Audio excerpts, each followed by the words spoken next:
This is the story of the most expensive painting ever sold, a small panel depicting a Christ holding a crystal orb, hammered down at $450 million, and now hidden in a place no one can point to.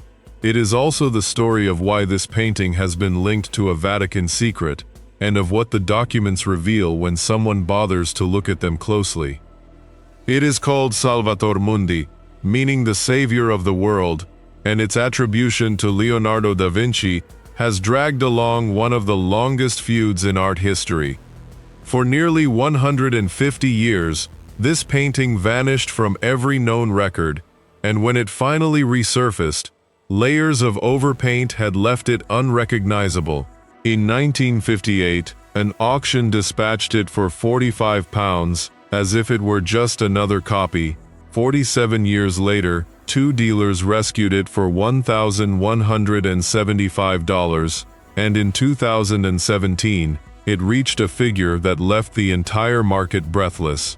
We are going to trace that entire journey, from how it was born to how it was lost, how it was resurrected, how it became the most expensive object in art, and why it ended up disappearing once again.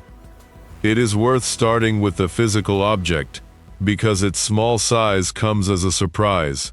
The Salvator Mundi is an oil on a walnut panel measuring roughly 65 centimeters tall by 45 wide, about 26 inches, a size that fits easily on an ordinary table. The image shows Christ facing the viewer from the waist up, wrapped in a blue Renaissance robe with a gold trim, his right hand raised in a gesture of blessing, and his left holding a transparent crystal sphere representing the celestial orb, the entire world resting in the palm of the Savior. Something important needs to be clarified from the outset. Leonardo did not invent this type of image.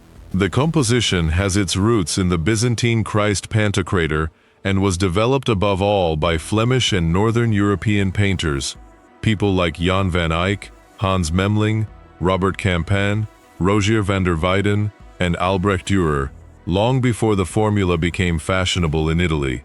If Leonardo painted it, he was working from a mold that was already in circulation. The exact date of that authorship also lacks consensus. The curator Luc Sisson places it around 1499 or 1500. The expert Martin Kemp stretches the window to between 1504 and 1510, and the historian Frank Zöllner dates it to around 1507 or even later. Nearly 10 years separate one group of specialists from another. That discrepancy marks the first crack in a file full of gaps, and to grasp just how widely this work was copied, one figure suffices. Roughly 30 versions and variations exist, painted by Leonardo's pupils and followers, of which the dealer and researcher Robert Simon estimates that 2 left the master's own workshop during his lifetime, not counting the 2 preparatory drapery drawings in red chalk held by the Royal Collection at Windsor. The origin of the commission plunges us straight into the territory of hypotheses, and I prefer to say so bluntly. Christie's and various scholars pointed to a commission around the year 1500 from Louis XII of France and his wife Anne of Brittany, right after French troops had taken Milan and Genoa, an idea that the researcher Joanne Snowsmith championed in a 1978 article. Other names have cropped up on the list of possible patrons, including Isabella d'Este, who in 1504 wanted to commission a young Christ from Leonardo, as well as King Matthias Corvinus, Charles Ier of France, and a figure worth keeping in mind because he will reappear later, Pope Leo X. The oldest written trail that might refer to this painting surfaces in an inventory of 1525, that of the possessions of Salai, Leonardo's disciple, where a Christ in the manner of a God the Father is recorded. From that point onward, the trail flickers on and off for generations. The panel may have crossed to England around 1625, when Henrietta Maria of France married King Charles I, although the researcher Margaret Dalival cools that theory by acknowledging that she has found no proof that Henrietta brought the Salvator Mundi from France. What does stand on solid ground arrives in 1649, when, Following the execution of Charles I on the 30th of January, the painting appears registered in the inventory of the English Royal Collection with a valuation of £30. A year later, something happens that explains why Leonardo's name became welded to this work. The engraver Wenceslaus Höhler produced an etching after the painting bearing a Latin inscription that read, Leonardus da Vinci pinxit, that is, Leonardo da Vinci painted it, and that print counts among the first times anyone explicitly tied this image to the master. The painting continued changing hands. In 1651, it was sold in the so-called Commonwealth sale to a certain John Stone. In 1660, it returned to the crown with Charles II. It then passed through the Duke of Buckingham, and in 1763, the Duke's son put it up for auction before the work vanished completely. Here beats the heart of the mystery, and it is a genuine mystery, nothing fabricated. Between 1763 and the year 1900, the Salvator Mundi is erased from every known record for nearly 150 years, a century and a half during which no one notes where it is, who keeps it, or what happens to it. A work that may have sprung from Leonardo's workshop and adorned the collection of the kings of England turned into a ghost. When it reappears in 1900, almost no one remembers its value, because that year Sir Francis Cook buys it for £120, and not even as a Leonardo, but attributed to Bernardino Luini, a Lombard painter from the master's circle, whose market value was far lower. The overpaint had altered the face and hair so drastically that neither retained anything original, as a photograph from 1912 betrays.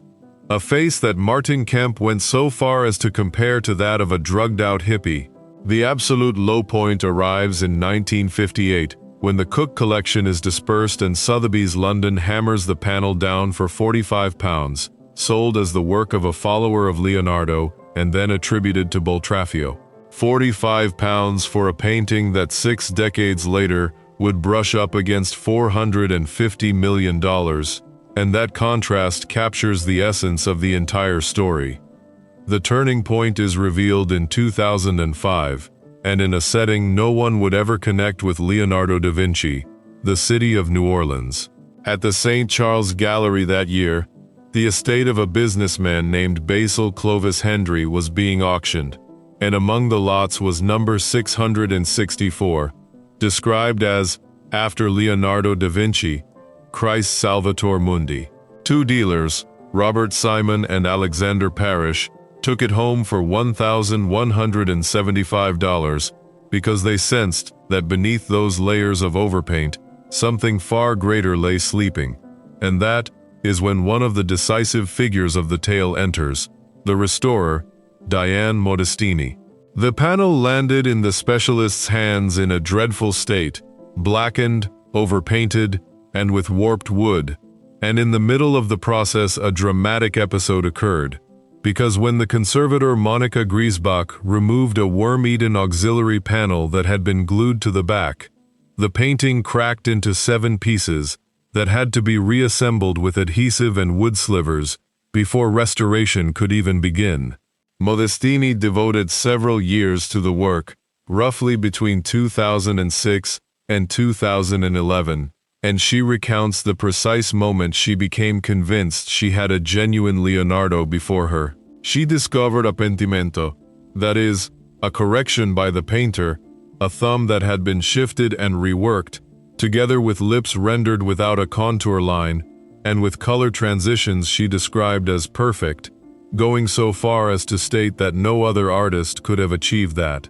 After comparing it with the Gioconda, she concluded that the hand that brought the Mona Lisa to life was the same one that painted the Salvator Mundi.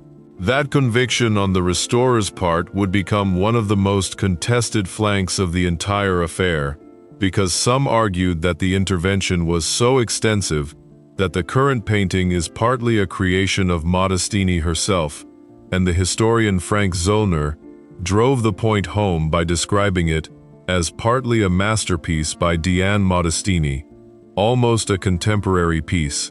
We will return to that point. In 2011, the definitive shift fires when the National Gallery in London incorporates the Salvator Mundi into a major Leonardo exhibition curated by Luc Sisson and presents it as a work by the master.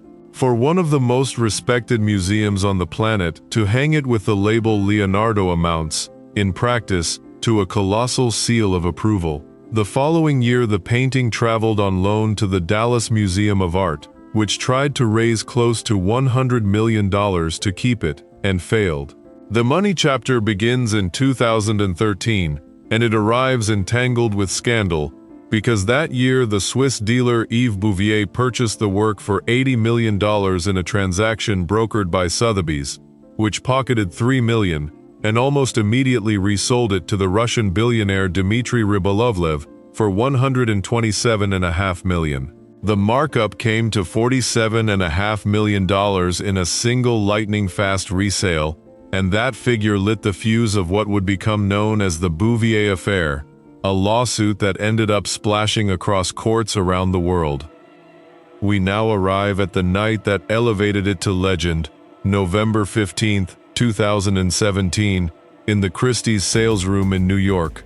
The painting carried an estimate of $100 million, already an outlandish figure, but what happened surpassed every prior calculation. The bidding stretched for just under 20 minutes and boiled down to two bidders locked in an escalating duel, with a leap that jumped from $332 million to $350 million in a single bid, and barely 18 minutes in it vaulted from $370 to $400 million in one stroke. The hammer fell at $400 million, and once the buyer's premium was added, the total climbed to $450 million, $312,500, $450.3 million, crowning it as the most expensive work of art ever sold at auction. That price shattered the previous record, held by a Picasso, Les Femmes d'Alger, which had sold for $179.4 million in 2015, meaning the Salvator Mundi more than doubled that mark.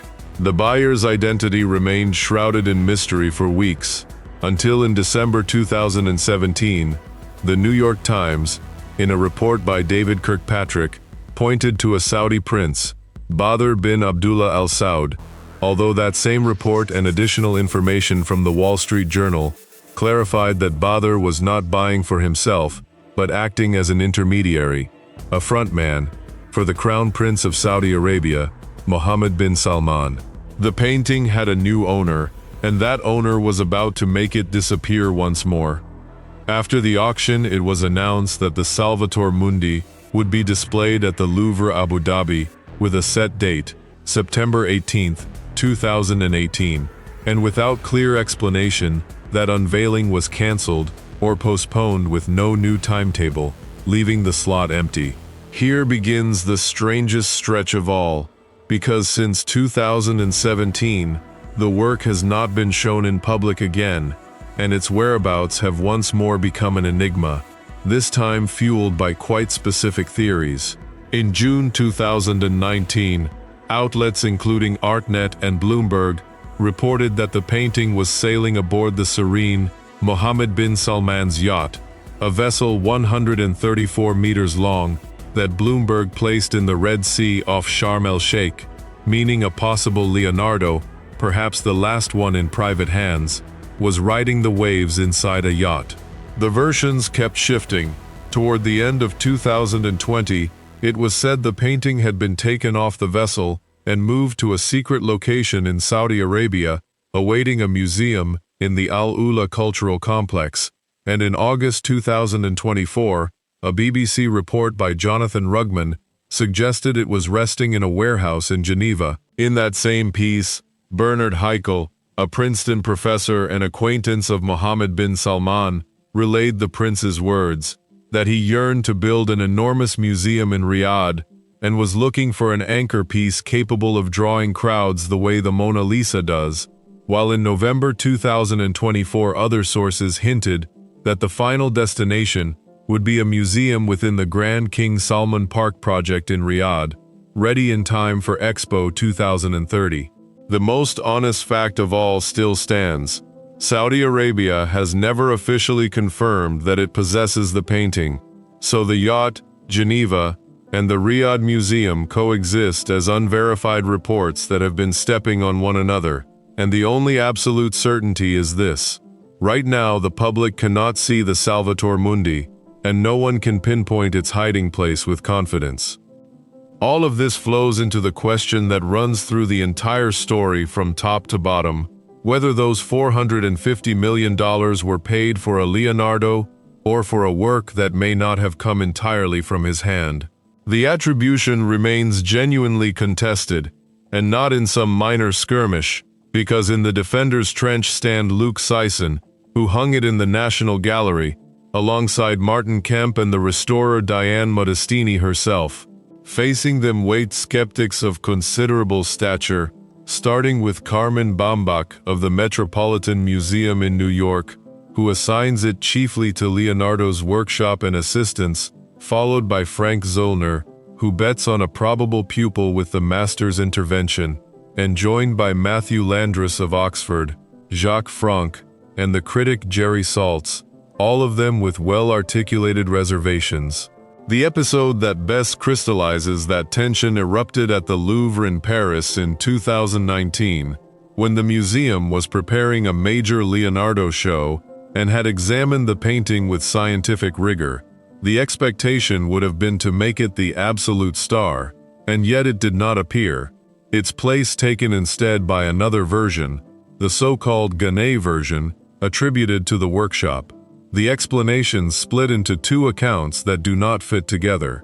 According to a French documentary by Antoine Vitkin, released in April 2021, several officials maintained that the Louvre's laboratory had concluded in June 2018 that Leonardo had only contributed to the work, and that the Saudis demanded it be presented as 100% Leonardo and hung next to the Gioconda, a condition that President Macron reportedly rejected, comparing it to laundering a $450 million work. The New York Times offers the opposite version, according to which a Louvre report did not question the authenticity, and the real clash arose from the Saudi demand to hang it beside the Mona Lisa, something the curators ruled out on grounds of logistics and security. The museum itself printed a book about the painting in December 2019, whose preface, signed by Jean-Luc Martinez, stated that the study confirmed the attribution to Leonardo, although that volume was withdrawn before distribution,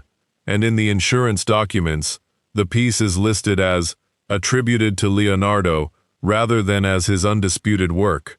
A single word, attributed, that sums up almost the entire dispute. One very specific detail of the painting has become the skeptic's favorite ammunition, and it deserves attention: the crystal orb. The biographer Walter Isaacson highlighted an oddity that is hard to swallow. Leonardo was obsessed with optics and the behavior of light, yet the crystal sphere Christ holds does not produce the distortion it should. Through a solid crystal ball, whatever lies behind would appear inverted and magnified, but here, the robe shows through the other side with barely any alteration, a slip that is hard to pin on Leonardo of all people, although Isaacson later qualified that he continues to accept the work as genuine. The defenders counter with concrete arguments. Martin Kemp denies it is a glass ball, maintaining instead that it is rock crystal with small inclusions, natural cavities that would justify its optical behavior. And in 2019, a team from the University of California, Irvine, published a study that, using computer rendering grounded in the real physics of light, concluded that it was indeed possible to reproduce exactly what the painting shows, using materials and knowledge available around 1500, specifically, a hollow glass orb with a maximum wall thickness of 1.3 millimeters, ruling out in the process that it was a solid stone. The critics do not yield. Michael Daly of ArtWatch UK insists that the absence of distortion weighs as a serious argument against the authorship of a genius of optics, and the orb debate, like that of the attribution as a whole, remains unresolved. We arrive at last at the question that probably brought you here, the role of the Vatican in this painting, and I will answer it candidly, because the reality surpasses any legend. For this specific painting, the $450 million one, there is no documented evidence placing it as the property of the Vatican, of a pope, or of any ecclesiastical collection. Its known trail runs from French and English royalty to private collectors, and from there to the art market. The only direct mention linking this work to the Vatican actually points in the opposite direction, because in a 2013 email revealed by CNN, Yves Bouvier himself warned that the piece had been so heavily restored, and its attribution so hotly debated, that neither the Vatican nor any major museum in the world had expressed interest in acquiring it. In other words, the Vatican did not hide it, and judging by that email, it did not even want it. The connection springs, then, from two sources, both of them real. The first is born of a hypothesis by the historian Frank Zollner, who in a 2019 essay floated a reasoned doubt about whether the Salvator Mundi was actually a Roman painting commissioned by Pope Leo X, citing the resemblance between Christ's vestments and a marble statue of Leo X, preserved in a church in Rome, and reading the crossed band on the chest as a papal stole, though he himself framed it as a historian's conjecture rather than a proven fact, and he doubts the work is entirely by Leonardo. The second source carries far more weight and almost certainly explains the origin of the entire association between Salvator Mundi and the Vatican. There exists another painting of the same subject, a Salvator Mundi attributed to the painter Marco Doggiano, housed in the Galleria Borghese in Rome, and according to the gallery's own official file, that work was a gift from Pope Paul V to his nephew, Cardinal Scipione Borghese, in 1611, accompanied by a donation document dated the 23rd of May 1611, that describes it as a painting by the famous Leonardo da Vinci of the Savior that was in the Vatican. That is the missing link. Yes, there was a Salvator Mundi that was in the Vatican, that a pope gave away, and that was once considered a Leonardo, only it is not this painting but another one, now attributed to Marco Doggiano. The legend of the painting the Vatican hid almost certainly germinates from conflating those two stories, the papal panel from the Borghese and the phantom painting worth $450 million, and separating them does not strip the tale of mystery, it gives it back. It is worth returning to the starting point. We promised a painting sold for $450 million that no one today can see, and the question of whether the Vatican hid it, so it is time to close with what the facts leave on the table.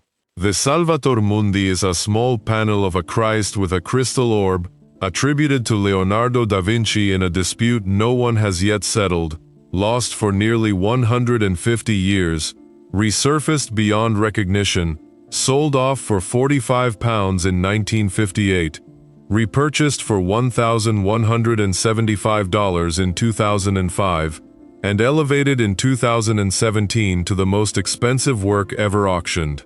It was acquired, through an intermediary, by the most powerful man in Saudi Arabia, and since then it has evaporated, sometimes onto a yacht, sometimes into a Geneva warehouse, perhaps on its way to a museum in Riyadh, with no one to confirm it.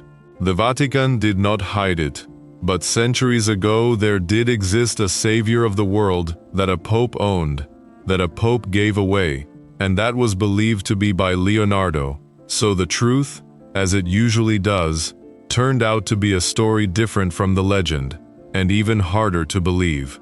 £45 and $450 million, that is what the same painting was worth, a painting that passed through kings, billionaires and princes, that perhaps came from Leonardo's hand and perhaps did not, and that at this very moment, as you listen to this, rests in some corner of the world no one can mark on a map. That is the true mystery of the Redeemer.